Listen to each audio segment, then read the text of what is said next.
नमस्कार देवी और सज्जनों, स्वागत है आप सभी का आपके अपने YouTube चैनल पर। रेशो पढ़ रहे हैं हम और इसके 3 पार्ट कंप्लीट हो चुके हैं। ये आखिरी पार्ट है, आज रेशो खत्म हो जाएगा। तो सीधे सवालों से शुरुआत करते हैं। पहला सवाल है, एक स्कूल में लड़कों और लड़कियों की संख्या का अनुपात 5:3 था। कुछ नए लड़के और लड़कियों को 5:7 के अनुपात में स्कूल में भर्ती कराया गया। अब इस स्कूल में कुल छात्रों की संख्या 1200 हो गई। स्कूल में लड़कों और लड़कियों की संख्या का अनुपात बदलकर 7:5 हो गया। नए एडमिशन से पहले स्कूल में छात्रों की संख्या क्या थी? तो वो ऑप्शन क्वेश्चन थोड़ा कॉम्प्लिकेटेड है, तो इसको हम ऑप्शन से करेंगे। एक्स वाई से इसको करना लेंदी हो जाएगा। ठीक है, सीधा ऑप्शन उठा के देखते हैं। देखो, स्टार्टिंग में छात्रों की संख्या पूछी है, वो स्टार्टिंग का अनुपात क्या हमें दे रखा है? 5:3, यानी कि ऑप्शन जो होगा वो 8 का मल्टीपल होगा। तो इन दो ऑप्शन में, इन 4 ऑप्शन में ये 2 ऑप्शन 8 के मल्टीपल नहीं है। क्लियर?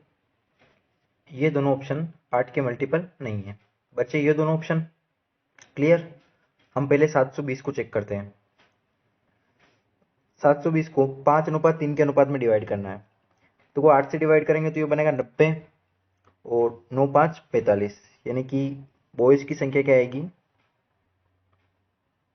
450 और गर्ल्स की आएगी 270। क्लियर? अगर इस 720 को हम 5:3 में डिवाइड करें तो अब दे रखा है, कुछ नए छात्र लड़के और लड़कियां 5:7 के अनुपात में स्कूल में भर्ती कराया गया। तो छात्रों की संख्या कुल 1200 हो गई। देखो, छात्रों की संख्या 720 से 1200 हो गई, तो एक्स्ट्रा कितने छात्र पड़े? 280 यहाँ से और 200 यहाँ से, यानी कि 480 टोटल छात्र एक्स्ट्रा हुए। क्लियर? ये किस अनुपात में? ये 5:7 के अनुपात में भर्ती हुए गर्ल, लड़के और लड़कों का। तो 480 को हम 5:7 के अनुपात में बांटें तो ये जाएगा 12 से 4 बार, यानी कि 4 20 200 तो बॉयज बढ़ेंगे और 280 गर्ल्स बढ़ेंगी। क्लियर? तो इनको ऐड करेंगे तो ये बनेगा 650 और ये बनेगा 550। क्लियर? जब इनका रेशो लेंगे हम तो ये 5 से सिंप्लीफाई होगा, ये 13 और ये 11। हमें चाहिए था रेशो 7:5। रेशो आया हमारे पास 13:11 का, यानी कि ये ऑप्शन सेटिस्फाइड नहीं कर रहा है। तो एक ही ऑप्शन बचता है 960। ठीक है, ये ऑप्शन आप रख के देखना, ये सही भी होगा। क्लियर? क्योंकि ये दोनों ऑप्शन 8 के मल्टीपल है नहीं, तो इनको चेक करने का कोई मतलब नहीं निकलता है। तो जितने भी जुगाड़ हो हमारे पास सारे लगाने हमें एग्जाम में, ताकि कैलकुलेशन से बचा जाए और सवाल जल्दी कर पाए हम। अगला सवाल है, हीरे की कीमत उसके वजन के वर्ग के अनुक्रमानुपाती है। हीरा 3 भागों में टूट जाता है जिससे वजन का अनुपात 3:4:5 है। यदि हीरा 9:5:2 के अनुपात में टूटा होता तो 1,52,000 का अतिरिक्त लाभ होता। हीरे की वास्तविक कीमत क्या थी? देखो, स्टार्टिंग में तो उसका अनुपात क्या देखा है हमें? 3:4:5। इसको लिख लेते पहले, 3:4:5। और यदि ये 9:5:2 के अनुपात में टूटा होता, तो कंपैरिजन से पहले इनकी टोटल वैल्यू हमें सेम करनी पड़ेगी। इसको अगर टोटल जोड़े हम तो ये बनेगा यहाँ से 12 और ये बनेगा 16। यहाँ पे अगर 4 से इंटू करें और यहाँ पे करें हम इंटू 3 से, टोटल वैल्यू सेम हो जाएगी, 48 हो जाएगी टोटल वैल्यू। ठीक है, अगर 4 से इस पूरे अनुपात में डिवाइड करें हम, इंटू करें हम, तो ये बनेगा 12, ये 16 और ये 20। 3 से इसमें करें तो ये बनेगा 27, 15 और 6। क्लियर? यहां तक समझ में आया? देखो, पहली लाइन में है कि हीरे की कीमत उसके वर्ग के अनुक्रमानुपाती है। क्लियर? तो इस वाली कंडीशन में उसकी कीमत क्या आएगी? 12 का स्क्वायर होता है 144, 16 का स्क्वायर होता है 256 और 20 का स्क्वायर होता है 400। इस वाली कंडीशन में क्या आएगी, 27 का स्क्वायर होता है 729, 15 का स्क्वायर होता है 225 और 6 का स्क्वायर 36। इसको हम ऐड करें, इन सभी को ऐड करें तो ये बनेगा, ये 100, 3, 4 और 4 800। ठीक है, इन सभी को ऐड करें हम तो ये बनेगा 990।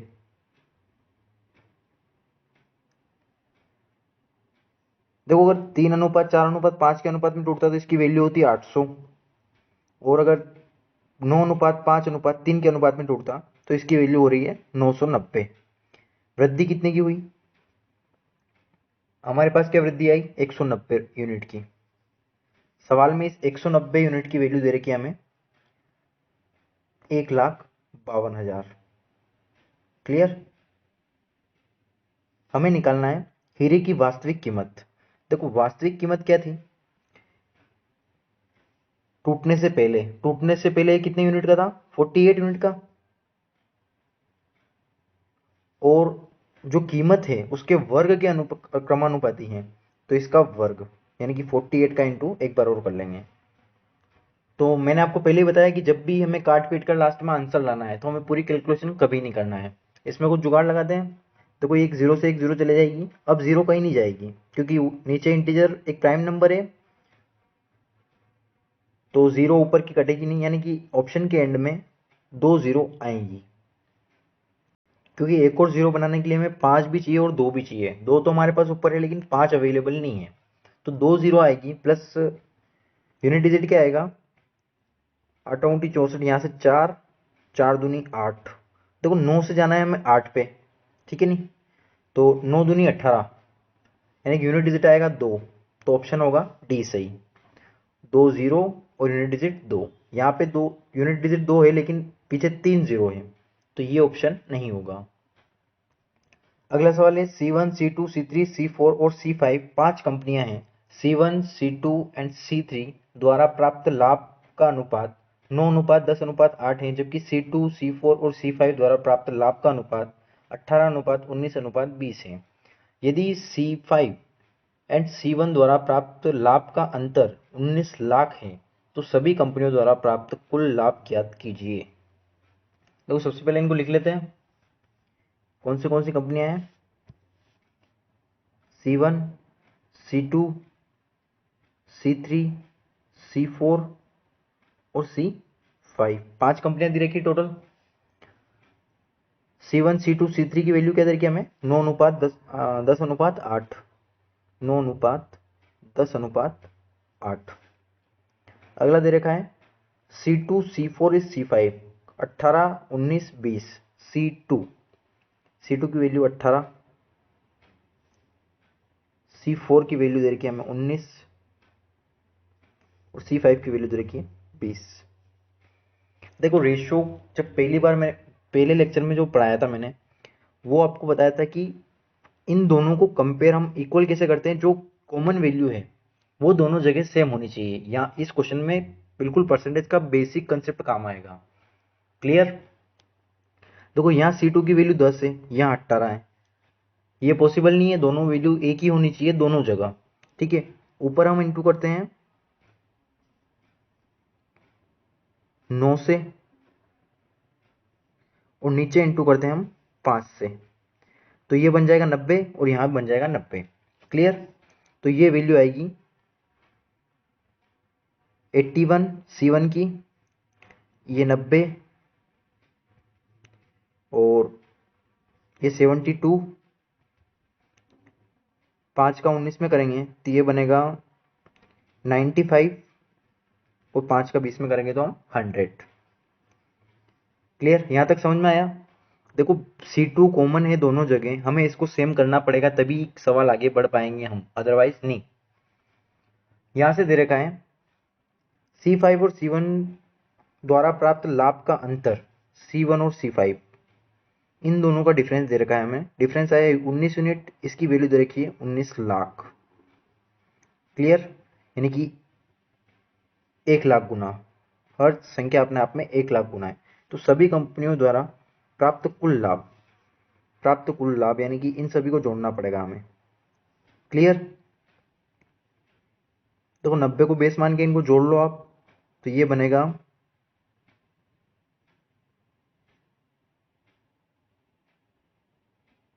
438। क्लियर?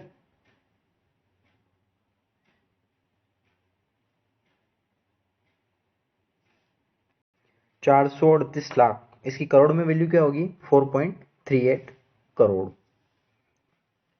अगला सवाल है, एक लोमड़ी शेर का पीछा करती है। शेर जितनी देर में 5 छलांग लगाता है, लोमड़ी उतनी देर में 7 छलांग लगाता है।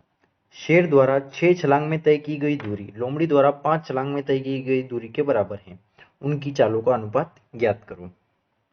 देखो चाल बराबर क्या होता है? दूरी बट्टा समय। ठीक है, लोमड़ी को इंग्लिश में क्या कहते हैं? फॉक्स। तो इसको एफ से डिनोट करते हैं हम, और शेर को लोयन, एल से। शेर जितनी देर में 5 छलांग लगाता है, लोमड़ी उतनी देर में 7 छलांगे लगाती है। शेर द्वारा 6 छलांग में तय की गई दूरी लोमड़ी द्वारा 5 छलांग में तय की गई दूरी के बराबर है। चाल बराबर दूरी बट्टा समय। ये टाइम है और ये डिस्टेंस। क्लियर? इन दोनों को डिवाइड करने का सिंपल तरीका क्या होता है? इसको इसमें इंटू करें, इसका इसमें इंटू करें, तो उनका डिवाइड निकल के आता है। 7 छंग 42, 5 5 25। ये आ गई उनकी चालों का अनुपात। क्लियर? यही आंसर होगा। अगला सवाल है, एक कुत्ता जितनी देर में 8 छलांग लगाता है, उतनी देर में एक शेर 12 छलांग लगाता है, तथा जितनी देर में शेर 12 छलांग लगाता है, उतनी देर में एक लोमड़ी 15 छलांग लगाती है। कुत्ते द्वारा 8 छलांग में तय की गई दूरी शेर द्वारा 16 छलांग में तय की गई दूरी लोमड़ी द्वारा 24 छलांग में तय की गई दूरी के बराबर है। उनकी चालों का अनुपात ज्ञात करें। देखो इनकी अलग अलग वैल्यू दे रखी है हमें। ये डॉग, ये लोयन, और ये फॉक्स, लोमड़ी। कुत्ता 8 छलांग लगा रहा है, उतनी देर में शेर 12 लगा रहा है, और लोमड़ी 15 छलांग लगा रही है। देखो इस सवाल की लैंग्वेज को ध्यान से पढ़ना। कुत्ते द्वारा 8 छलांग में तय की गई दूरी, इसमें डिस्टेंस का ही रेशो दे रखा है, मतलब वैल्यू दे रखी है। क्लियर? उनकी अलग अलग। पिछले सवाल में क्या था कि कुत्ते द्वारा 5-7 छलांग में जो भी था, उतनी जितनी छलांग में दूरी तय की गई दूरी शेर की उतनी छलांग में तय की गई दूरी का बराबर है। यानी कि उनकी जो डिस्टेंस थी वो अपोजिट थी उनकी। क्लियर? जब उन दोनों को इक्वल रखते और कंपैरिजन करते तो एक दूसरे की वैल्यू अलग अलग आती है। यहाँ पे इनकी एक्चुअल वैल्यू दे रखी है। कुत्ते द्वारा 8 छलांग में लगाई गई दूरी, शेर द्वारा 16 छलांग में लगाई गई दूरी, और लोमड़ी द्वारा 24 छलांग में लगाई गई दूरी बराबर है। क्लियर? चाल का वही दूरी बट्टा समय।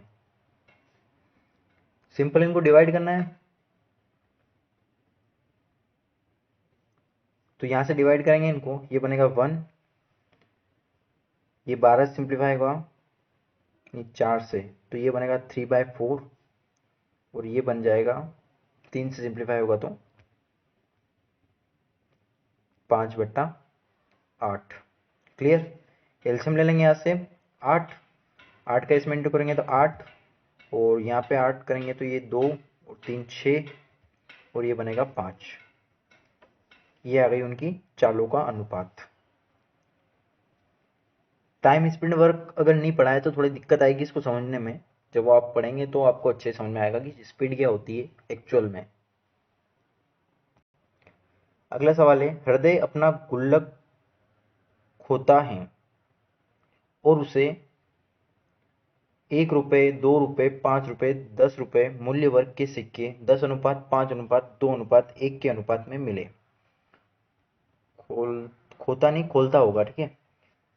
इस अनुपात में मुझे सिक्के मिले। यदि कुल 72 सिक्के थे तो सिक्कों के रूप में गुल्लक में राशि ज्ञात कीजिए।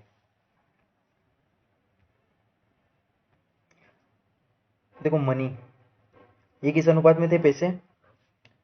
1 रुपये, 2 रुपये, 5 रुपये और 10 रुपये के अनुपात में, ठीक है। कॉइन्स किस अनुपात में थे? 10:5:2:1। देखो इनकी टोटल वैल्यू निकाले हम, तो टोटल सिक्के कितने हैं? 15, 17 और 18। इन सिक्कों की वैल्यू हमें 72 दे रखी है। कितने गुना? 4 गुना, ठीक है। पैसे निकाले हम, तो 1 रुपये के 10 सिक्के यानी कि 10 रुपये, 2 रुपये के 5 सिक्के यानी कि 10 रुपये, 5 रुपये के 2 सिक्के यानी कि ये भी 10 रुपये, और 10 रुपये का एक सिक्का यानी कि ये भी 10 रुपये। टोटल वैल्यू हुई 40, ठीक है। हर चीज अपने आप में 40 गुना है, तो पैसे भी 4 गुना होंगे। 4 गुना है, 40 गुना नहीं, ठीक है। यानी कि पैसे आएंगे 160 रुपये। अगला सवाल है, एक बैग में 1 रुपये 50 पैसे 25 पैसे के सिक्के 5:6:7 के अनुपात में हैं। यदि बैग में कुल 390 रुपये हैं, प्रत्येक प्रकार के कुल सिक्कों की संख्या ज्ञात कीजिए। देखो ये सवाल पहले भी करवा चुका हूं मैं, रिवीजन के लिए सवाल डाला यहाँ पे। पैसे किस अनुपात में है? 1 रुपये, 50 पैसे को क्या लिखे हम? 0.5 रुपीज, 25 पैसे को 2.5 रुपीज। और सिक्के का अनुपात क्या है हमारे पास? ये है हमारे पास 5:6:7 के अनुपात में। रुपए में दे रखे हैं पैसे हमको, तो 1 रुपये के 5 सिक्के यानी कि 5 रुपये। यहाँ से निकाले 0.5 का 6 में करेंगे तो 3 रुपये, और 0.25 का 7 में करेंगे तो ये बनेगा 1.75 रुपीज़। तो ये बनेगा 9.75 रुपीज़। पैसे रुपये कितने दे रखे हैं? 390। इन 390 की वैल्यू हमें दे रखी है 9.75। हमें निकालना है कुल सिक्कों की संख्या। देखो अलग अलग वैल्यू निकालनी है हमें, एक साथ इंटू नहीं कर सकते हम। तो ये जाएगा 00। यहाँ से देखते हैं इसका कितना गुना है। देखो ध्यान से देखो, अगर ये 1000 होता, ठीक है, तो उसका 4 गुना क्या होता? 4000। यहाँ 25 कम है, 25 चौक 100 और ऊपर भी 100 कम है, ठीक है ना। तो ये जाएगा 40 टाइम, ठीक है। 40 गुना दे रखा है ये, तो हर वैल्यू अपने आप में 40 गुना होगी। 40 इंटू 5 200, यहाँ भी है। 40 इंटू 6 ये बनेगा 240, ठीक है। यानी कि ऑप्शन बी सही होगा। देखो इसको इससे काटने पर 40 आया। कोइंस की वैल्यू हमें दे रखी है 5:6:7 अनुपात में, ठीक है। यानी कि ये भी अपने आप में 40 गुना होगी सारी वैल्यू। तो जब इसका इसमें इंटू करेंगे अनुपात लेंगे तो ये आएगा 200, 240, 280। क्लियर। अगला सवाल, एक आदमी के पास कुछ धन 1 रुपये 50 पैसे 25 पैसे के सिक्कों के रूप में 1/2:1/3:1/4 के अनुपात में है। यदि उसके पास 50 पैसे के 96 सिक्के हैं तो बताए उसके पास कुल कितने रुपए हैं। देखो धन, मनी, ये किस अनुपात में है? 1 रुपये 50 पैसे यानी कि 0.5 रुपये, और 25 पैसे यानी कि 0.25 रुपये, ठीक है। वैल्यू में रुपए में लेकर चलना पड़ेगी। सिक्के जो है वो 1/2, देखो 1/2, 1/3, 1/4, इसको सोल्व करेंगे हम एलसीएम लेकर। तो यहाँ 12 एलसीएम आएगा, सब में 12 का इंटू करेंगे तो ये बनेगा यहाँ से 6, ये बनेगा 4 और ये बनेगा 3। क्लियर।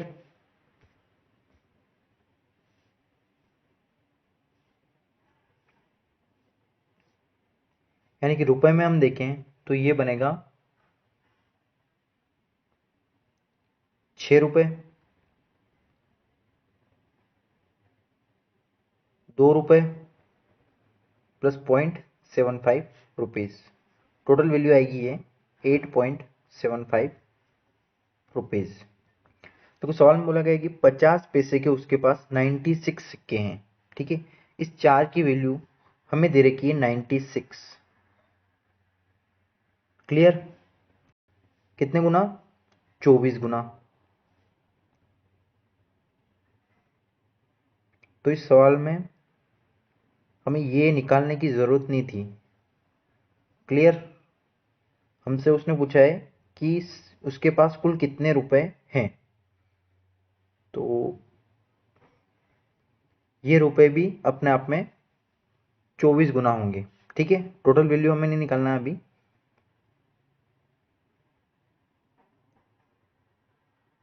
वैसे एक ही बात है, अगर हम अलग अलग इंटू करके ऐड करें या फिर इस टोटल वैल्यू में ही इंटू कर दे तो भी आंसर हमारा सेम ही आएगा, यानी कि 8.75 इंटू 24। क्लियर? तो वो ऑप्शन बिल्कुल पास पास है, हमें एग्जैक्ट कैलकुलेशन करनी पड़ेगी। तो इसको लगभग हम 9 माने। ठीक है, 9 का डबल 180, 9 चौक 36। ठीक है, तो इसमें 36 ऐड करें हम तो ये बनेगा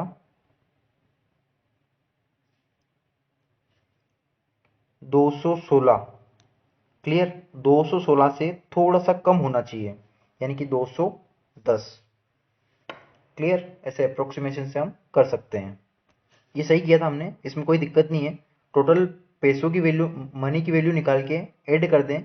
हम इस 8.75 में इंटू करें या फिर इनका अलग अलग, इसमें 24 का करें, इसमें 24 का करें, इसमें भी 24 का इंटू करके जोड़े, बात एक ही, उससे कोई फर्क नहीं पड़ता है।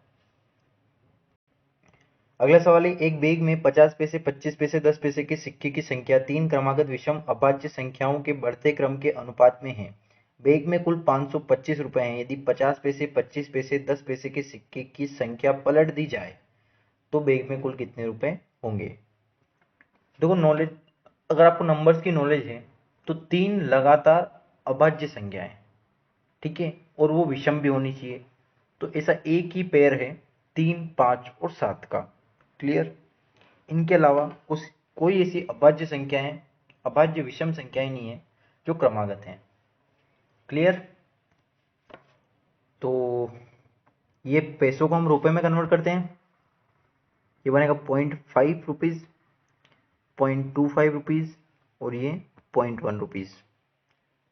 और रेशो क्या दे रखा है हमका? 3, 5 और 7। अब तो इजी हो गया सवाल, इसमें कोई दिक्कत नहीं है। अगली लाइन दे रखी है हमें कि टोटल वैल्यू जो है वो 552 रुपए है। यदि 50, 25 और 10 पैसे के सिक्के की संख्या पलट दी जाए तो बैग में कुल कितने रुपए होंगे?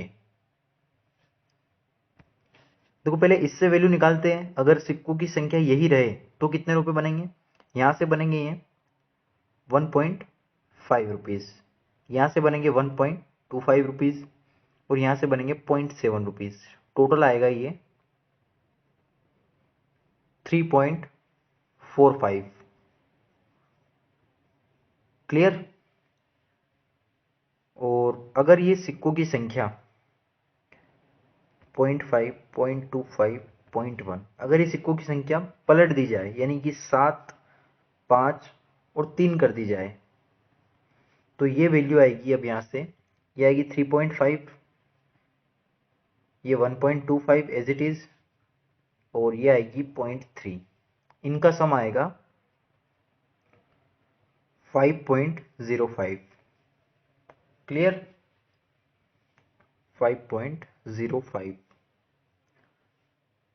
देखो डिफरेंस क्या आया, इसकी वैल्यू हमें दे रखी है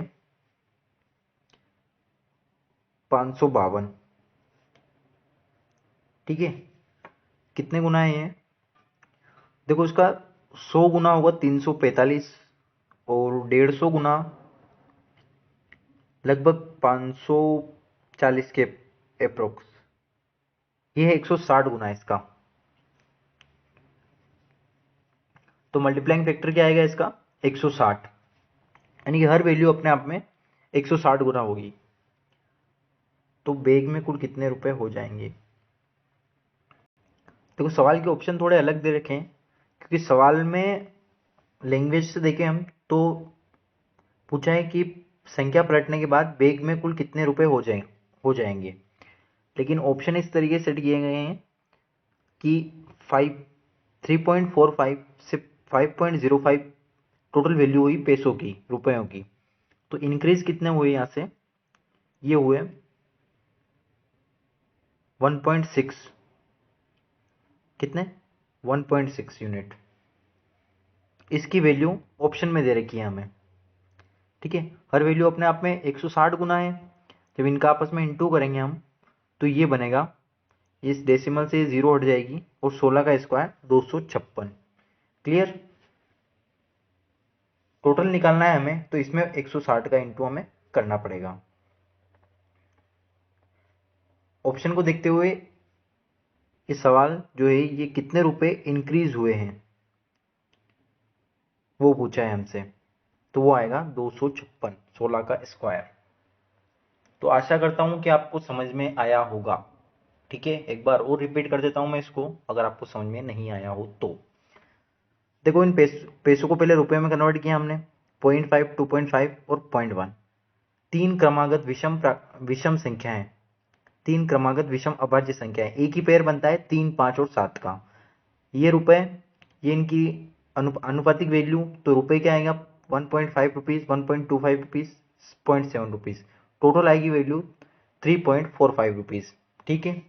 अगर अगली लाइन में दे रखा है कि इनकी संख्या पलट दी जाए तो संख्या 7, 5, 3 के अनुपात में हो जाएगी। इनकी वैल्यू निकालें हम तो 7 का 5 में करें हम तो ये बनेगा 3.5, ये बनेगी 1.25 रुपीज, ये बनेगा 3 रुपीज। टोटल आएगा 5.05 रुपीज। 3.45 की वैल्यू क्वेश्चन में दे रखी है हमें 552, कितने गुना 160 गुना, यानी कि हर वैल्यू अपने आप में 160 गुना होगी। ऑप्शन देख के हमें ये समझ में आता है कि 160 का अगर 5 में इंटू करेंगे हम तो ये लगभग 750 के लगभग जाएगा। क्लियर।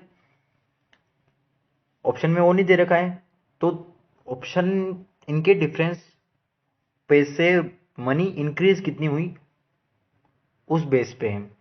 तो इंक्रीमेंट कितना हुआ 3.45 से 5.05, 1.6 रुपए इंक्रीज हुए। तो इसका 160 गुना हम निकालें तो ये बनेगा 256। इतना समझाने के बाद अगर नहीं समझ में आता है तो फिर आपका कुछ नहीं हो सकता।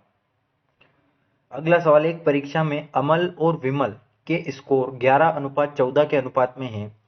एक अपील के बाद उनके अंकों में समान वृद्धि होती है और उनके नए स्कोर 47:56 के अनुपात में हैं। विमल के नए स्कोर का उसके मूल स्कोर से क्या अनुपात है। तो स्टार्टिंग स्कोर दे रखा है इनका 11:14 और अंकों में समान वृद्धि हुई, इंक्रीमेंट जो है वो बराबर हुआ और इनका रेशो हो गया 47:56। तो यहाँ पे इंक्रीमेंट हुआ है 36 का और यहाँ पे इंक्रीमेंट हुआ है 32 का, ठीक है। तो अलग अलग है तो इन रेशो को हमें सेम करना पड़ेगा। इस रेशो को इक्वल करने के लिए, इस गैप को इक्वल करने के लिए हमें इन दोनों का यहाँ की गैप लेनी पड़ेगी और आपस में क्रॉस मल्टीप्लिकेशन करना पड़ेगा, ठीक है। इन दोनों की गैप है 3 यूनिट की और इन दोनों की गैप है 9 यूनिट की। क्लियर। यानी कि अगर मैं इसमें 3 का इंटू कर दूं तो ये गैप सेम हो जाएगी। क्लियर। तो इसमें अगर 3 का इंटू कर दो ये रेशो बनेगा 33:42 और ये बनेगा 47:56। तो अब इनकी गैप सेम हो गई होगी। ये यहाँ से यहाँ तक ये बनेगा 14 और यहाँ से यहाँ तक 14 ही गैप। क्लियर। गैप सेम हो गई। तो विमल के नए स्कोर का उसके मूल स्कोर से अनुपात, ये अमल है ये विमल है, ठीक है। नया स्कोर क्या आएगा इसका 56 और मूल स्कोर क्या है इसका 42। इनका अनुपात पूछा है हमें तो 14 चौक 56 और 14 दिया 42, 4:3। अगला सवाल, एक लड़का और लड़की पेंसिल से खेल रहे थे। लड़की ने पेंसिल को दो भागों में तोड़ दिया और लड़के ने यह देखा कि इन दो टुकड़ों का अनुपात वही है जो अनुपात पूरी पेंसिल का बड़े टुकड़े के साथ है। लड़की ने पेंसिल को किस अनुपात में तोड़ा था? देखो ये पेंसिल दिख गई, ये रही पेंसिल, ये दो भागों में टूटी, एक भाग बड़ा है, थोड़ा और बढ़ा देते हैं इसको, एक भाग छोटा है, ठीक है। तो मान लिया बड़ा भाग एक से छोटा भाग 1 यूनिट है। पूरी पेंसिल क्या हुई?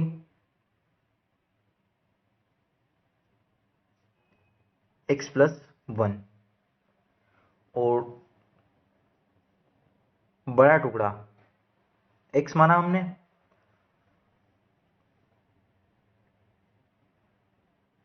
तो लड़के ने देखा कि दोनों टुकड़ों का अनुपात वही है, दो टुकड़ों का अनुपात वही है जो अनुपात पूरी पेंसिल का बड़े टुकड़े के साथ है, ठीक है। इनका अनुपात वही है जो पूरी पेंसिल का बड़े टुकड़े से, ये बड़ा टुकड़ा और ये छोटा। ये सवाल की जैसी लैंग्वेज थी, हमने सवाल को ऐसा जमा दिया। पूरी पेंसिल के साथ वही अनुपात है जो बड़े टुकड़े का छोटे टुकड़े के साथ। क्लियर? यहां से हम निकाल लेंगे x की वैल्यू। तो यहां से x की वैल्यू आएगी x² - x -1 = 0, ठीक है। द्विघात समीकरण बन गई। इसको सोल्व करने का फॉर्मूला आपको पता होगा, तो ये बनेगा 1 ± √5/2। द्विघात समीकरण को सोल्व करने का फॉर्मूला क्या होता है? b² ± √4, देखो फॉर्मूला होता है -b ± √b² - 4ac/2a। क्लियर? शायद 7वीं 8वीं क्लास में होता है ये फॉर्मूला, एडवांस पढ़ेंगे तब डिटेल समझा दूंगा मैं। तो यहाँ से ये वैल्यू आएगी, माइनस की नेगलेक्ट करेंगे हम, तो ये वैल्यू आएगी 2:5 - 1। अगला सवाल, एक चिड़ियाघर में कुछ खरगोश और कुछ तथा कबूतर हैं। उनके सिरों को गिनने पर सिरों की कुल संख्या 340 है तथा पैरों को गिनने पर पैरों की संख्या 1060 है। कबूतरों की संख्या ज्ञात कीजिए। देखो सवाल को इमेजिन करो कि खरगोश के कितने पैर होते हैं? 4। कबूतर के कितने पैर होते हैं? 2। यानी कि 2 पैर तो सबके कॉमन है ही। क्लियर? 2 पैर कॉमन है, एक सर कॉमन है। क्लियर? यानी कि जितने भी सर होंगे उनके 2 पैर तो कंपलसरी है ही, जो एक्स्ट्रा बचे वो बचे खरगोश के। तो हमारे पास सरों की संख्या कितनी है? 340। यानी कि हर एक सिर के 2 पैर हैं, चाहे वो खरगोश हो या कबूतर, 2 पैर हैं, ठीक है। यहां से वैल्यू क्या आएगी? 680। हमारे पास टोटल पैर है 1060। डिफरेंस कितना है? 380 का डिफरेंस है, ठीक है। ये 380 का डिफरेंस क्यों है? क्योंकि खरगोश के 2 पैर एक्स्ट्रा हैं। 2 से अगर इसको डिवाइड करें तो ये बनेगा 190। ये आ गई खरगोश की संख्या, रेबिट, ठीक है। 190 खरगोश हैं और टोटल सर हैं 340। 190 अगर रेबिट है तो यहाँ से कबूतरों की संख्या क्या आएगी? वो आएगी 150। आया आपको समझ में? 4 पैर होते हैं खरगोश के, 2 पैर होते हैं कबूतर के, दोनों में 2 पैर कॉमन है, यानी कि हर एक सिर पर 2 पैर कंपलसरी है। टोटल सिर कितने दे रखे? 340। 2 से इंटू किया यानी कि 680 पैर तो है ही। एक्स्ट्रा कितने पैर है? 380। 380 पैर किसके होंगे? 2 पैर एक्स्ट्रा होंगे खरगोश के। 2 से डिवाइड करेंगे 190 आएगा, यानी कि 190 खरगोश है, टोटल है जानवर 340। सिर यानी कि जानवर ही हुए, तो यहां से आएगी कबूतरों की संख्या 150। मेंटली आप कर सकते हैं, समझाने के लिए लिखा है मैंने। बाकी अगर आपको कंसेप्ट पता है तो आप मेंटली इस सवाल को कर सकते हैं। अगला सवाल है, श्रीमती गिरी ने 1 दर्जन चूड़ियां खरीदी। एक दिन वह सीढ़ियों से फिसलकर गिर गई।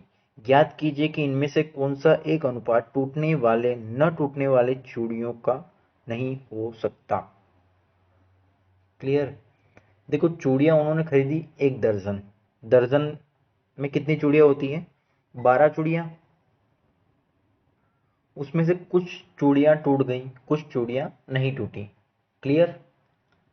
पता नहीं कितनी टूटी और कितनी नहीं टूटी। तो मान लो कितनी भी टूटी हो, दोनों को जोड़ने पर जो वैल्यू आएगी वो 12 से डिवाइड होगी। क्लियर।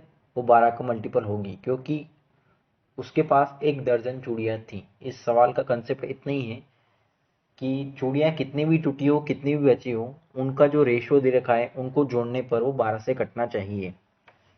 ठीक है। 1 और 3, 1 और 2, ये 3 बनेगा, ये 12 से कटेगा, इससे 12 कट जाएगा। मतलब ये 4 बनेगा, इससे ही 12 कट जाएगा। ये बनेगा 5, इससे 12 नहीं कटेगा। और ये बनेगा 6, इससे भी कट जाएगा।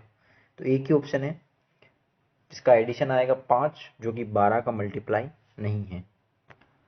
अगला सवाल है, एक आदमी 10 मिनट में 22 लाइनें टाइप कर सकता है, लेकिन वो प्रत्येक लाइन पर 8% मार्जिन छोड़ देता है। कितने समय में वो प्रत्येक पृष्ठ पर 40 लाइनों वाले 23 पृष्ठ टाइप करेगा, जिस पर वह पहले की तुलना में 25% अधिक मार्जिन छोड़ता है? देखो, मार्जिन होता है खाली जगह छोड़ना। ठीक है। पेज जब टाइप किया जाता है तो वो पूरे पेज टाइप नहीं किया जाता है, कुछ ब्लैंक ऊपर छोड़ा जाता है, कुछ साइड में, कुछ नीचे। टोटल 4 तरीके से हम मार्जिन छोड़ सकते हैं। तो इस सवाल में 10 मिनट में 20 लाइन टाइप करता है ये। ठीक है। 1 मिनट में कितनी करेगा? 2 लाइन। और 8% इसमें मार्जिन छोड़ता है वो। तो ये 1 मिनट में इस 2 लाइन का 92% जो है वो टाइप करता है। क्लियर। यहां तक समझ में आया आपको? अगला कह रहा है, ये कितने समय में वो प्रत्येक पृष्ठ की 40 लाइनों वाले 23 पृष्ठ टाइप करेगा। यानी कि 40 लाइनों वाले 23 पेज टाइप करना है उसको, पहले की तुलना में 25% अधिक मार्जिन छोड़ना है। क्लियर। देखो, पहले 8% मार्जिन छोड़ रहा था, अब 25% अधिक। 25 की फ्रैक्शन वैल्यू क्या होती है? 1/4, यानी कि 5/4 इसका 125% की वैल्यू। ये जाएगा 2, यानी कि 10% उसको मार्जिन छोड़ना है, यानी कि इसका 90% वो टाइप करेगा। क्लियर। समझ में आया? पर मिनट वो 2 लाइन का 92% टाइप कर सकता है। 2 का 92% टाइप कर सकता है। ये परसेंट से परसेंट कैंसिल, और ये इसका मल्टीपल ही है। ये जाएगा 4 बार। ठीक है। ये 4 से जाएगा 10 बार, और ये 10 से जाएगा 5 बार। 9×5 = 45। ये बनेगा 450 मिनट। 1 घंटे में 60 मिनट, तो ये बनेगा 7 घंटे और 30 मिनट। Option A. देखो, हमने 1 मिनट की वैल्यू निकाली, 1 मिनट में कितना टाइप करेगा उसकी वैल्यू निकाली। फिर हमें टोटल कितना काम करवाना है वो निकाला, 1 मिनट में कितना काम कर रहा है वो निकाला, डिवाइड किया, हमारे पास टोटल काम को कितने टाइम में करेगा वो वैल्यू निकल कर आ गई। अगला सवाल, एक इंजन बिना किसी डिब्बे के 20/3 मीटर प्रति सेकंड की चाल से चलता है। ट्रेन की गति में कमी इंजन के जुड़े डिब्बों की संख्या के वर्गमूल के अनुक्रमानुपाती है। यदि केवल 4 डिब्बे इंजन से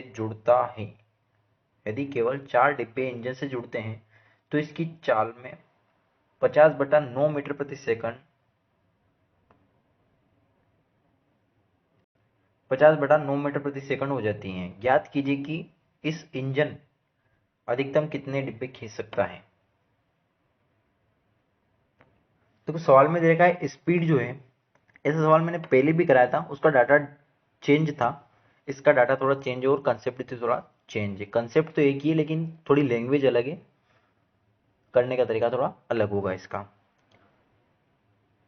तो वो स्पीड जो है वो डिब्बों के वर्गमूल के अनुक्रमानुपाती है। ठीक है, ये स्पीड, इसमें कमी जो है वो डिब्बों के वर्गमूलों के अनुक्रमानुपाती है। जब ये प्रोपोजल हम यहाँ से हटाएंगे, ठीक है, तो यहाँ पे एक नियतांक आएगा, इसको मान लिया हमने के, फेमस वर्ड है के, इसी को मान लेते हैं। देखो डिब्बे कम हुए 4, नहीं इंजन, 4 इंजन जुड़े, स्पीड में कमी कितने की हुई, 20/3 से 50/9 हो गई। ठीक है, 20/3 से स्पीड हो गई 50/9। इसको भी 9 बना लेते हैं, 3 का इंटू इधर, 3 का इंटू इधर, यानी कि ये बन जाएगा 60/9। कितना, 60/9। कमी कितने की हुई, 10/9 की कमी हुई यहाँ पे। तो 10/9 की कमी हुई कब, यहाँ से के की वैल्यू हम निकालें, डिब्बे कितने जुड़े, 4 डिब्बे, 4 को अंडर रूट से बाहर निकालें तो ये बनेगा 2, और 2 से ये कट जाएगा 10, 5 टाइम। ठीक है, तो के की वैल्यू आई हमारे पास 5/9। यहां तक आपको समझ में आया। आगे सोल्व करते हैं अब इसको।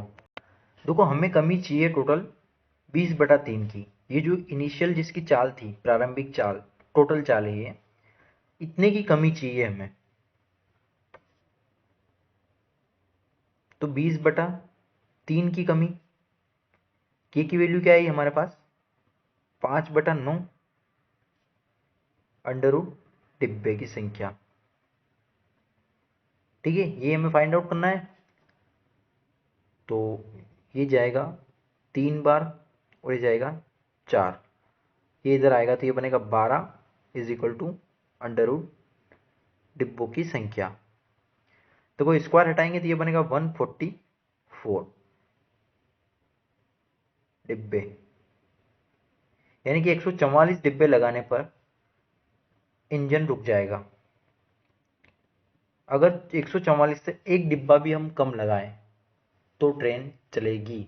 ठीक है, अधिकतम कैपेसिटी क्या है उसकी, कि वो 143 डिब्बे खींच सकती है। अगर 144 भी ऐड किए हमने तो ट्रेन रुक जाएगी। हमसे मैक्सिमम कितने डिब्बे खींच सकता है वो पूछा है, तो वो आएगा 143। 144 इसका आंसर नहीं होगा, 144 डिब्बे ऐड करते ट्रेन रुक जाएगी। हमें ट्रेन को चलाना है। ठीक है, हमें मैक्सिमम कैपेसिटी ज्ञात करनी है जिससे कि डिब्बे ट्रेन खींच सके। अगर आपके ऑप्शन कुछ अलग हैं, ठीक है, इसका शॉर्ट ये होता है कि अगर मान लो यहाँ पे 63 नहीं होता, कुछ और वैल्यू होती, तो आपको सबसे पहले एग्जाम में ये चेक करना है कि जितनी भी वैल्यू दे रखी है आपको ये सवाल पढ़ते से ही, अगर कोई वैल्यू स्क्वायर से एक कम है तो वही आंसर होगा आपका। अगर यहाँ 62 भी होता तो इसका एक ही आंसर बनता 143। क्लियर। अगला सवाल है, एक सज्जन ने कुछ बच्चों का दावत निम्न तरीके से करने का फैसला किया। वह टॉफियों के अपने कुल स्टॉक का आधा हिस्सा और एक अतिरिक्त टॉफी पहले बच्चे को देता है और शेष स्टॉक का आधा हिस्सा एक अतिरिक्त के साथ दूसरे को देता है और इस फैशन में जारी रखता है। 5 बच्चों की दावत करने के बाद उनका स्टॉक समाप्त हो गया। शुरू में उसके स्टॉक में कुल कितनी टॉफियां थी। देखो इस सवाल को ऊपर से नीचे नहीं, नीचे से ऊपर सोल्व करते हैं। क्लियर। पांचवें बच्चे को जब टॉफी दी तो उनके पास बची 0 टॉफी। ठीक है, ये पांचवें बच्चे की कंडीशन, 0 टॉफी बची, उसने उस बच्चे को दी कितनी टोटल, एक टॉफी तो एक्स्ट्रा दी, और जो उसके पास थी उसका डबल दिया, उसका आधा दिया, ठीक है, यानी कि 2।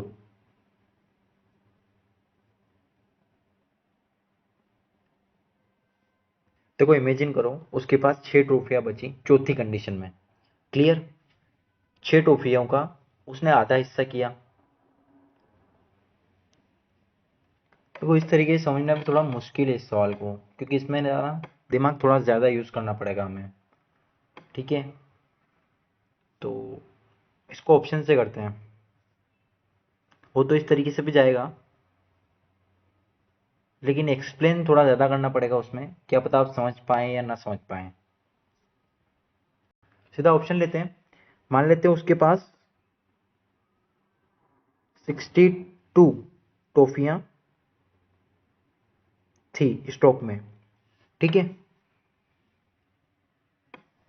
वो क्या करता है कि वह ट्रॉफियों अपने कुल स्टॉक का आधा हिस्सा और एक अतिरिक्त ट्रॉफी पहले बच्चे को दे देता है। 62 है तो यानी कि 31 प्लस 1 ये गई पहले बच्चे को। अब बची उसके पास 30 टॉफियां 30 का आधा हिस्सा,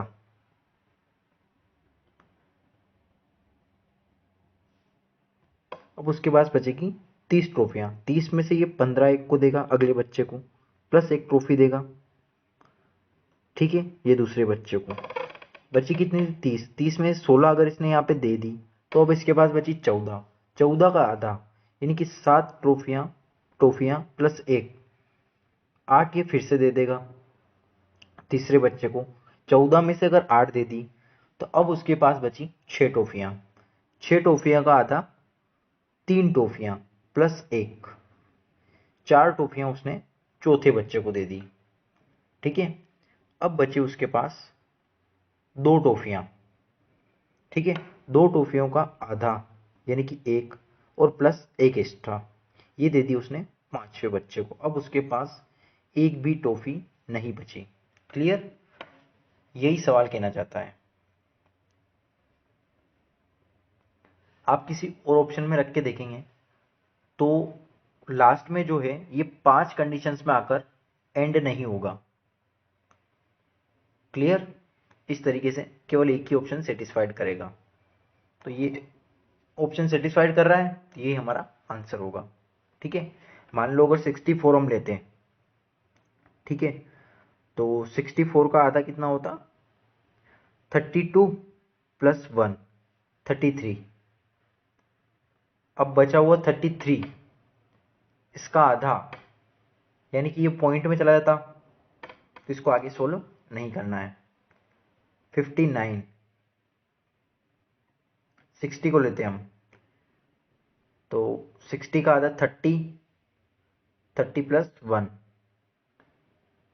यानी कि 31, बचता कितना 29, इसका आधा यानी ये भी पॉइंट में जाता। वैसे सेटिस्फाइड कर रहा है 62, बाकी को चेक करने की ज़रूरत नहीं है, बस मैं आपको बता रहा हूँ कि चेक कैसे करना है।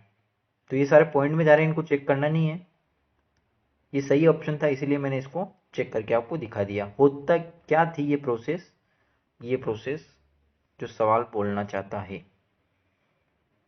वरना इसको अगर रिवर्स ना जाके एक्स वाई से करेंगे तो ये थोड़ा कॉम्प्लिकेटेड होगा।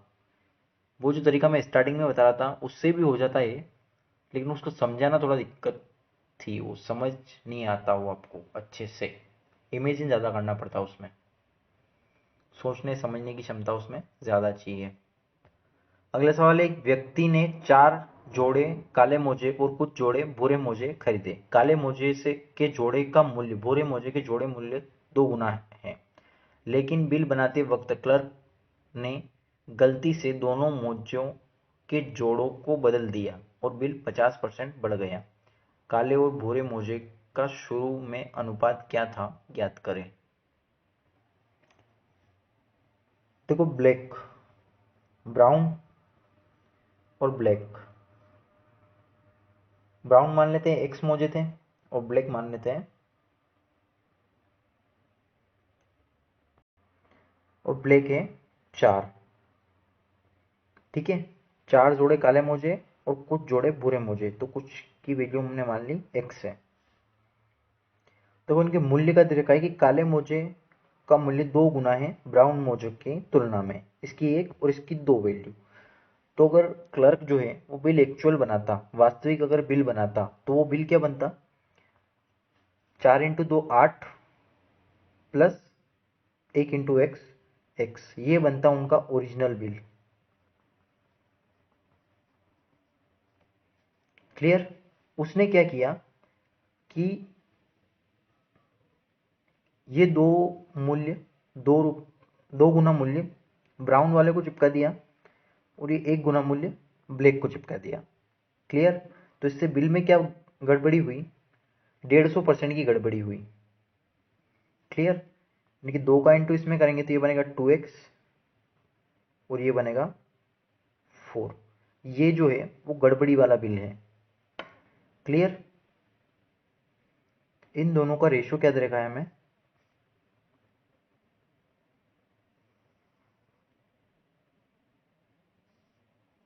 ये ओरिजिनल बिल और ये डिफेक्टेड बिल जो है वो 50% बढ़ गया। क्लियर। यानी कि ये एक्चुअल बिल की वैल्यू अगर 2 थी तो बढ़कर हो गई 3, ऐसा करने पर। तो यहां से हम निकालेंगे x की वैल्यू। ठीक है, यहां से x की वैल्यू आएगी 16। आप निकाल कर देख लेना, मेंटली करना है। यहाँ पे देखो 16 रखें तो 16 और 2 32, 16 दूनी 32 और 4 36, और यहाँ पे रखेंगे 16 और 8 24, तो 2 3 का रेशो बनेगा। क्लियर।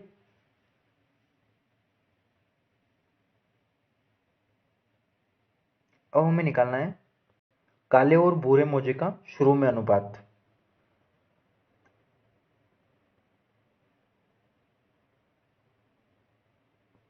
तो काले मोजे 4 थे और भूरे मोजे की हमने वैल्यू निकाली, क्या आई 16, यानी कि 1:4। समझ में आया आप सभी को। ब्लैक मोजे की वैल्यू 4 दे रखी थी, 4 गुना 4 जोड़े, और ब्राउन की नहीं पता था तो x मान लिया। इनकी प्राइस की वैल्यू दे रखी 2 गुना ब्लैक के मोजे ब्राउन की तुलना में, तो इसका 1 और इसकी 2, ये प्राइस का रेशो है। ठीक है। एक्चुअल बिल क्या होता कि 4 जोड़े मोजे 2 रुपए के हिसाब से 8 रुपए के बनते, और x जोड़े मोजे 1 रुपए के हिसाब से x रुपए के बनते। इसने चेंजेस कर दिया प्राइस में, 2 रुपए ब्राउन मोजे के लगा दिए, 1 रुपए ब्लैक मोजे के, तो ये बिल बना 2x प्लस 4। बिल इससे 150 गुना बढ़ गया, 50% बढ़ गया। देखो 100 से हो गया 50, 150%। इसकी वैल्यू होती है 3/2, यानी कि बिल जो 2 बनना था वो बन गया 3, ये बन गया 3 जो कि 2 बनना था। यहां से हम x की वैल्यू निकाल लेंगे तो वो आएगी 16।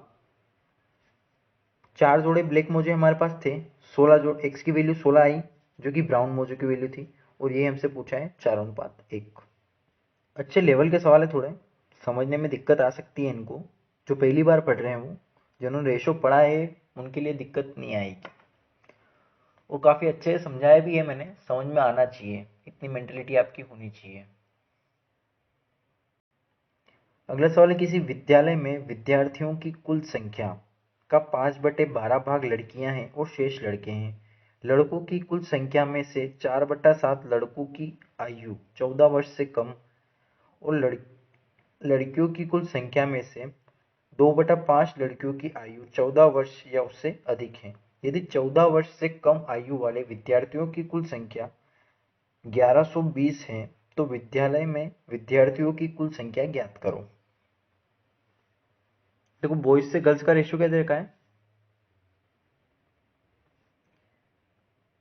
12 का 5 भाग लड़कियां हैं तो 7 भाग लड़कों का होगा।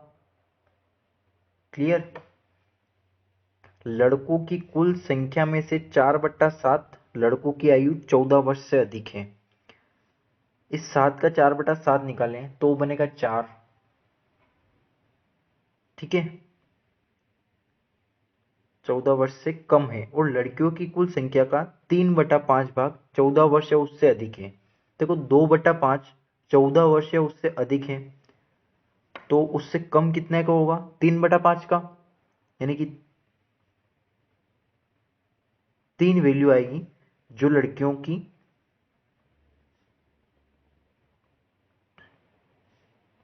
आयु 14 साल से कम है। एंड में हमसे 14 से कम आयु वाले की कुल संख्या दे रखी है, तो कम का ही हम निकालेंगे। 2/5 भाग 14 वर्ष से अधिक वालों का दे रखा है, तो 3/5 भाग 14 वर्ष से कम का आएगा, यह हमें निकालना है 5 का, तो यह आएगा 3 यूनिट। क्लियर? ऐसे ही जब 7 का 4/7 हम निकालेंगे तो 4 यूनिट आएगा 14 वर्ष से कम वाले का। ठीक है, ये सारी वैल्यू जो है ये 14 वर्ष से कम वालों की वैल्यू आई है। हमें दे रखी है 14 वर्ष से कम आयु वाले विद्यार्थियों की कुल संख्या। टोटल क्या आया? 7। इसकी वैल्यू 11 20 दे रखी है हमें। कितने गुना? 160 गुना। हमसे पूछा है विद्यालय में कुल विद्यार्थियों की संख्या, यानी कि 160 इंटू 12।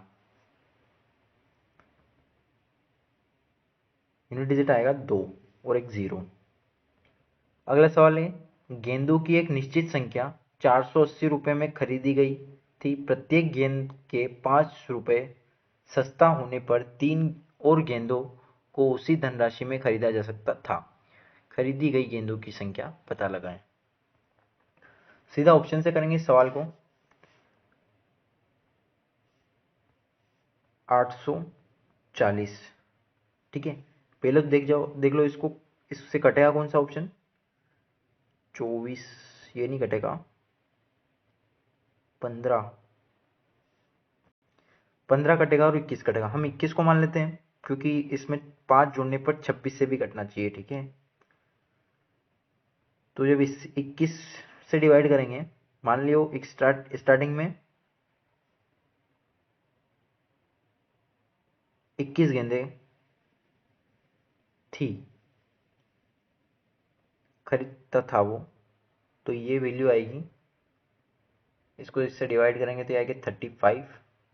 ठीक है, और 3 गेंदे एक्स्ट्रा जब 5 रुपये कम हुए, पैसे वही, गेंदे 3 एक्स्ट्रा यानी कि 24।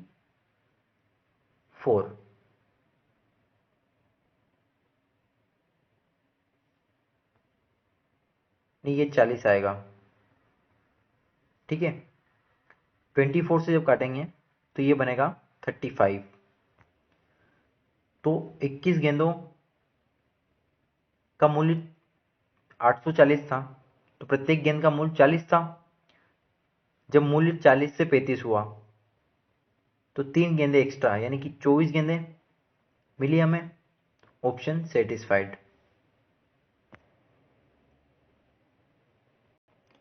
सवाल है, पिता और माँ की उम्र का अनुपात 11:10 था। जब उनके बेटे का जन्म हुआ, पिता और माँ की उम्र का अनुपात 19:18 होगा। जब पुत्र की आयु अपने वर्तमान आयु की 2 गुना हो जाएगी, पिता और माँ के वर्तमान आयु का अनुपात क्या है? तो प्रारंभिक अनुपात क्या दे रखा है? 11:10। ये फादर और ये मदर। जब उनके बेटे का जन्म हुआ तो पिता और माँ की उम्र का अनुपात 19:18। देखो ये रेशो था जब उसके बेटे का जन्म हुआ। बेटे की उम्र मान लेते x। पिता और माँ की उम्र का अनुपात 19:18 हो गया जब पुत्र की आयु हो गई 2x, 2 गुनी। क्लियर? यहाँ पे चेंजेस कितने का आया? 8 यूनिट का। यहाँ पे भी 8 यूनिट का। और यहाँ पे कितना चेंजेस आया? 2 यूनिट का। ठीक है, x से 2x हो गई।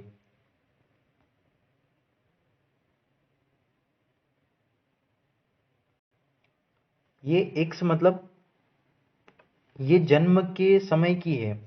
ठीक है, ये वैल्यू जो है वो जन्म के समय की है। जन्म की वैल्यू क्या होगी? उसकी 0 वर्ष होगी। 0 से आए 2x पर, यहाँ पे x माना, लेकिन उसका जन्म तो 0 से काउंट करेंगे हम। क्लियर, ये समझ में आया। पैदा होते ही उसकी वैल्यू 0 होगी, उसकी उम्र की उम्र बढ़ गई, 2 गुनी हो गई। जब रेशो उनकी माँ बाप की उम्र का रेशो 11:10 से 19:18 हुआ। रेशो में डिफरेंस कितना है, 8 यूनिट का, और उसकी एज का हमने जो x माना वो डिफरेंस है 2x का। तो ये 2x इज इक्वल टू 8। तो x की वैल्यू आएगी यहाँ से 4। देखो ये वैल्यू जब बेटा उसकी एज का डबल हो गया, और ये वैल्यू है 0 जब वो पैदा हुआ। हमसे उसकी वर्तमान आय यानी कि x की वैल्यू पूछी है। देखो पुत्र एक तो पैदा हुआ जब 0 का हुआ, बीच में गई वो x वर्ष का हुआ, फिर जाकर हुआ वो 2x का। अब हमसे पूछा है माता और पिता की वर्तमान आयु, यानी कि जब वो x साल का था तब की वैल्यू हमसे पूछी है। ठीक है, यहां से यहां का डिफरेंस कितना है, x का, और ये वैल्यू हमें फाइनली वैल्यू क्या दे रखी है, 19:18। तो सवाल थोड़ा समझने जैसा है, थोड़ा अपना एफर्ट लगाएं इसमें, तब जाके समझ में आएगा। तो यहां से यहां तक हमें जाना है, तो यहाँ पे 4 की x की ये पे यानी कि -4, तो ये बनेगा 15:14। देखो ये वैल्यू जब वो पैदा हुआ यानी कि 0, ये वैल्यू जब उसकी एज जो है वो डबल हो गई। ठीक है, तो बीच में कहीं ना कहीं उसकी वैल्यू x रही होगी यानी कि वर्तमान में, और यहीं की वैल्यू जब वो x साल का था तभी की वैल्यू पूछी है एग्जाम क्वेश्चन में, माता और पिता की। क्लियर, यहाँ से यहाँ का डिफरेंस 2x का, यहाँ से यहाँ का डिफरेंस 8 यूनिट का। x की वैल्यू आई 4। फाइनली जब उनका बच्चा 2 गुने एज का हुआ तब उनकी रेशनल वैल्यू थी 19:18। हमें जाना है x पर, x तो 2x से जाना है x पर, डिफरेंस कितने का, x का। x की वैल्यू है 4, 19 में से भी 4 जाएंगे, इसमें से भी 4 जाएंगे, तो ये बचेगा 15:14। इससे ज़्यादा नहीं समझाया जा सकता है इस क्वेश्चन को। अगला सवाल है 1,50,000 की धनराशि को ए बी सी के मध्य इस तरह विभाजित किया जाना है जिससे उन्हें क्रमशः 20%, 30% और 50% प्राप्त हो। ए को उतनी धनराशि प्राप्त हुई जितनी कि उसे एक और धनराशि के बंटवारे में मिली थी, जिसे उन तीनों के मध्य क्रमशः 50%, 30% और 20% के प्रतिशत में विभाजित किया गया था। ज्ञात कीजिए कि बी को उन दोनों बंटवारों में कुल कितनी धनराशि प्राप्त हुई। तो 1,50,000 को 20, 30 और 50% के रेशो में हम डिवाइड करें। ठीक है, तो इसका 20%, 1,50,000 का 20% आगा 30,000। कितना, ये ए, ये बी, ये सी, इसका 20%, 1,50,000 का 20% ये आएगा 30,000। 30% आएगा 45,000, और 50% आएगा 75,000। आ गई फिर ए बी। देखो एक को 30,000 रुपये यहाँ से मिले, एक और धनराशि बंटवारा हुई जिसमें उस धनराशि का 50% मिला ए को, यानी कि उस धनराशि का, सेकेंड धनराशि का 50% कितना है, 30,000। उस धनराशि का 30% मिला बी को। ठीक है, यानी कि 50% की वैल्यू 30,000 है, तो 30% की वैल्यू क्या आएगी, परसेंट से परसेंट चला जाएगा, ये 0 से 0, और ये जाएगा 6, यानी कि 18,000। दूसरी जो धनराशि थी उसका 30% यानी कि 18,000 बी को मिला। बी को 45,000 यहां मिला, 18,000 यहां मिला, टोटल कितना मिला, 63,000। और सवाल में भी यही पूछा गया है कि बी को दोनों धनराशियों में से कितना अमाउंट मिला, 63,000। समझ में आया आपको। 30,000 पहली धनराशि में से ए को मिला, दूसरी धनराशि में से 50% मिला, जो कि ए पहली धनराशि में जितना मिला उसके बराबर था। यानी कि 30,000 दूसरी धनराशि का 50% है। उसका अगर 30% निकालना है तो हमें निकालना पड़ेगा 30%। क्लियर? देखो 50% की वैल्यू अगर 30,000 है, 10% की वैल्यू आएगी 6,000 और 30% की वैल्यू आएगी 18,000। अगर आपने बहुत प्रैक्टिस की है ना सवालों की, तो मैं गारंटी लेता हूँ ये सवाल भी मेंटली किया जा सकता है, इसमें कोई बड़ी बात नहीं है। डायरेक्ट आप 45 लिखेंगे प्लस 18 लिखेंगे और आंसर टिक करेंगे। ठीक है, बाकी इतना मेंटली किया जा सकता है। 1.5 लाख का 20% मेंटली किया जा सकता है, 30% मेंटली किया जा सकता है, और बस इन दोनों को जोड़कर आंसर लाना है। तो मित्रों, काफ़ी ये सवाल ये रेशो से। ठीक है, क्वेश्चन जो हमने किए 1 2 3 4 पार्ट हो गए लगभग रेशियो के। इन सभी क्वेश्चन आपको टेलीग्राम चैनल पर मिल जाएंगे, जो क्वेश्चन हमने किए वो भी और प्रैक्टिस सेट भी। परसेंटेज के भी जितने भी क्वेश्चन किए हमने उनके पीडीएफ अवेलेबल है, और प्रैक्टिस सेट भी मैंने डाल दिया है, तो आप वहाँ पे जाके प्रैक्टिस भी कर सकते हैं। तो अगला टॉपिक हम सोचा नहीं मैंने कौन सा पढ़ेंगे। टॉपिक या तो परसेंटेज से रिलेटेड पढ़ेंगे हम, या फिर रेशियो से रिलेटेड पढ़ेंगे, क्योंकि अर्थमेटिक का आधा आधा पोर्शन जो है वो आधा रेशियो से रिलेटेड है और आधा परसेंटेज से रिलेटेड। तो हो सकता है हम रेशियो से रिलेटेड क्वेश्चन कर लें। उसमें टाइम, कार्य और समय, पाइप एंड टंकी, ये वाले चैप्टर रेशियो से रिलेटेड है, तो ये हम करेंगे आगे। ठीक है, इस चैप्टर में इतने सवाल काफ़ी है, जीरो से लेकर एडवांस लेवल तक सवाल करवा दिए मैंने। इससे ऊपर का लेवल एग्जाम में भी नहीं आता है। ठीक है, ये सवाल अगर आप करते हैं तो इनके बेस पर जो सवाल बनते हैं वो भी आप कर जाएंगे। बस अब डिपेंड करता है आपकी प्रैक्टिस पर। कंसेप्ट जितने भी बनते हैं रेशियो चैप्टर में वो सारे लगभग लगभग मैंने पढ़ा दिए हैं। और कोई अगर क्वेश्चन आपका छूटता है, कोई कंसेप्ट छूटता है, तो मैं वो अलग से पढ़ा दूंगा बाद में। अगर कोई नया अपडेट आता है तो अभी तक का जो एग्ज़ाम का मटेरियल था, जो पैटर्न था, जो जितने भी टाइप थे, उन सभी को मिलाकर ही मैंने शीट तैयार की थी, और वो सभी मैंने लगभग पढ़ा दिए। तो मिलते हैं अगले चैप्टर में। बाय।